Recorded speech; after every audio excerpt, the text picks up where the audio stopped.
Hi there, my name is Rachel and welcome to my kitchen. Today I'm going to be sharing with you a recipe for vegan meatballs. These meatballs are whole food, plant-based, which means that everything is made from wholesome plant-based ingredients. There's no junk, there's no processed food, nothing, not even oil in this recipe. And they're baked rather than pan-fried. We're going to be serving the meatballs over gluten-free pasta with a spicy tomato sauce and a little sprinkle of a vegan parm that I'm going to show you in this video as well on top. So now that you know what we're making, let's get cooking. First, we need to cook our quinoa. I'm going to be doing twice the amount of water to quinoa. I'm going to cook it for 15 minutes covered over a low flame. Next, we're actually going to be preparing a sub recipe called Walnut Parmesan.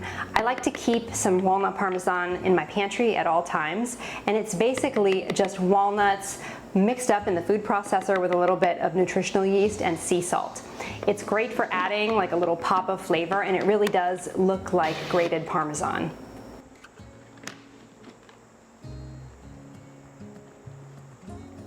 The next step is to cut a little bit of red onion very finely. That's going to get mixed into the meatball mixture. Next, we're going to take about 2 cups of canned or cooked chickpeas and we're going to spread them out onto a sheet pan that's lined with parchment paper, and we're going to bake them for about 10 minutes in a convection oven or about 20 to 30 minutes in a regular oven at 350. And what we're trying to do is just cook them enough until they start to split and just to help them dry out a little bit. This keeps the vegan meatball base from being mushy.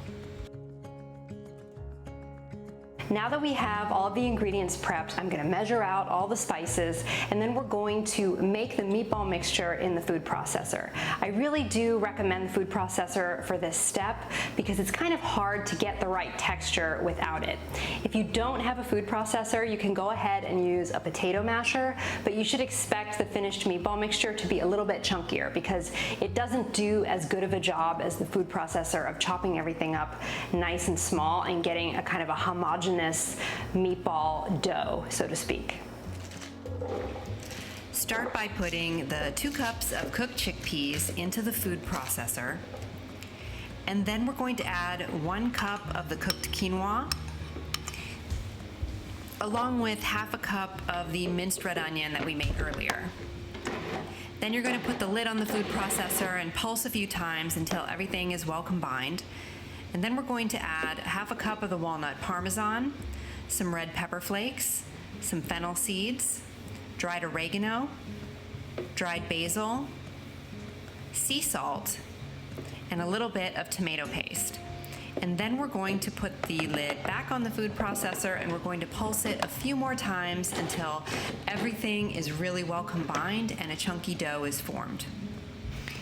So here's the finished dough.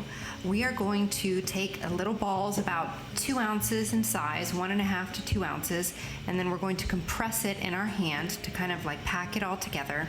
And then we're going to use our palms and we're going to roll it into a ball, and then we're going to place it onto a parchment lined sheet for baking.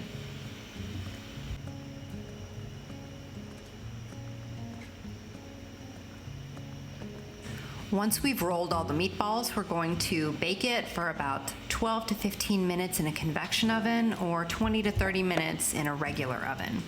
I like to flip them halfway through to make sure they cook evenly on all sides, and here's the finished meatballs.